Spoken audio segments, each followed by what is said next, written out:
hurdles. Just the fact that I qualified in the 4 lows. My first time running it, which was absolutely mind-blowing to me. Like, they were announcing, Peyton Winslow just broke the Drake Relays record. They're like, she's been running it for 2 years. I whispered to my coach, she's like, I've been running it for 2 weeks. So that was just crazy. But yeah, the whole weekend, I'm actually kind of upset it was over because it was a great experience. Definitely better than last year's rainstorm. So, yeah, for sure. Tell me about who led you, or why did you decide to do this 400 hurdles? How did that all start? Well, so we had 2 good seniors that were with us my sophomore year, and we went for a repeat 3rd placing in state in our distance mid relay, and this year we lost our 2 seniors. And we were just trying to think, if we want to go to state more than just my usual 3 open events, then what are we going to go in? And we were playing with some numbers and some relays, and our coach was like, none of these seem to be following exactly where we want them. We could put relays at state, but we don't know if we could do anything with it. So we were trying, the open 4, and I went over some hurdles one day in practice, and I'm like, it's like you're in 4 lows. It just happened, I guess. And this is at Corning, first try? Yes. And how did you feel after that race? You ran a good time, but I was expecting to run like a 110, 109, and I came across the finish line, and my coach was like, yeah, there's definitely. And I just had an absolute meltdown. I was so happy about it. It was unbelievable. And then did you run it a second time? Yeah, I did run it a second time at Glenwood.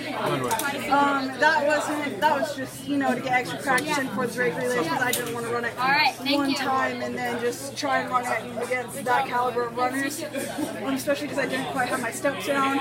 And apparently today it proved that I still didn't have them down because I went over with the wrong leg every single time. Every time? Every time except for one time. So you prefer to jump off your left foot? I prefer to lead, with my left leg.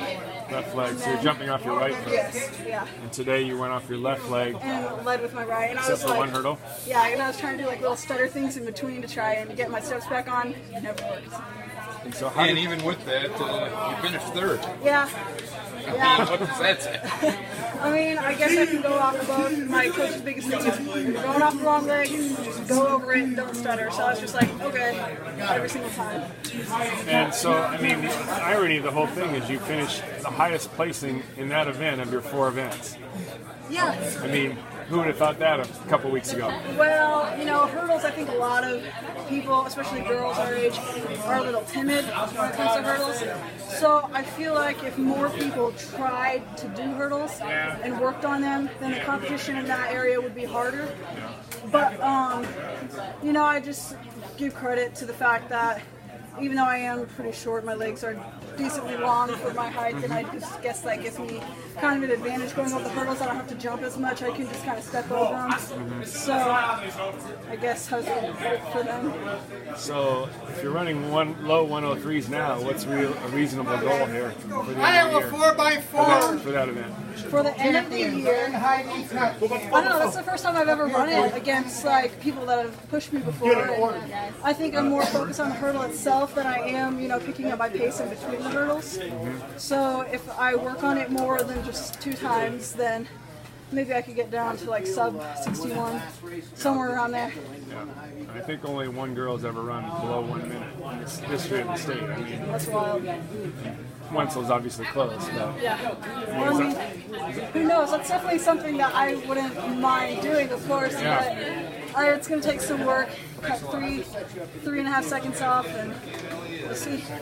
All right, tell me about this 1500. Is this like a lifetime best for you by quite a ways? Yeah. You're 42? 42, yeah. My previous PR was a 51, and I PR'd at all my events today, or not today, well, not today, but this whole weekend. And I think it's just because, this whole year I've just been, taking it easy.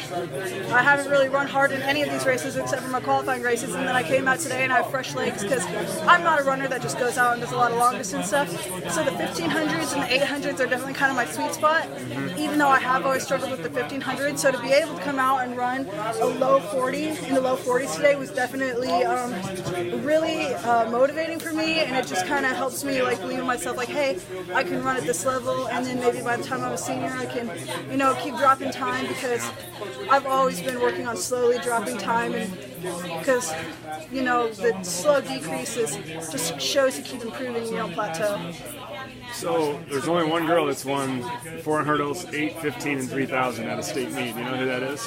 Who? It's Rebecca Topham. Oh, yes, of course, of course. So do you think, I mean, Emma's obviously giving you a run for your money. In the 3,000. Yeah. Yeah, and you know, this season I haven't been working on distance. You can kind of tell by my performance up here at Drake Relays that I've been more focusing on the mid-distance, short-distance stuff. But I think after, you know, I made my debut here up at Drake Relays in the 8 and the 4 lows, then my competition does lie in the longer distance races with, you know, Em Lucas and Emily Stahl. You know, they're studs. I'm also really good friends with Emma Lucas, so her and I do get out on the track, but we've always been good buds. Yeah. But, you know, the 3,000, I'm definitely going to start working on my longer distance races so that up at state I can be more of a competitor. And, you know, I think there is less competition in the shorter distances in 1A, such as the 800. There weren't as many 1A runners up here at Drake in that. Same with the 4 lows. So I think I need to start focusing on the longer distance races, and that's definitely what I'm going to do. Do any girls ever look at your name and see, you know, you're basically standing around 4A girls and 3A girls? I mean, do they ever take a second look at your name on your... Well, you know, that is something that my coach pointed out last year when I qualified in the 1500 up at Drake, is that some coaches said something, oh, you know, she's the only 1A girl in this race. And, you know, it's definitely very motivating to be able to hear that people notice that, because it is hard to accomplish a lot in 1A because, you know, you're running against smaller schools. You aren't going up against that caliber of competition in all of your races. You know, a lot of the girls that were in the 4 lows today, they've been racing each other all year. And the fastest girl that I had raced all year in that had run about a 112. So it's definitely something that I'm like very excited when people notice. I don't know if you heard, but they mentioned